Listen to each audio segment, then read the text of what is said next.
Project 2025 has raised serious concerns among many Americans, especially regarding women's rights and LGBTQ+ protections.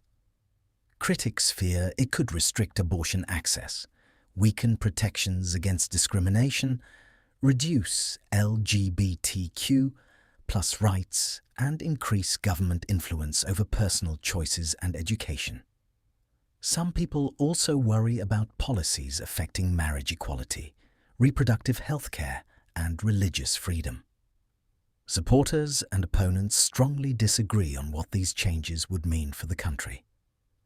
No matter your political views, it's important to stay informed, do your own research, and vote accordingly.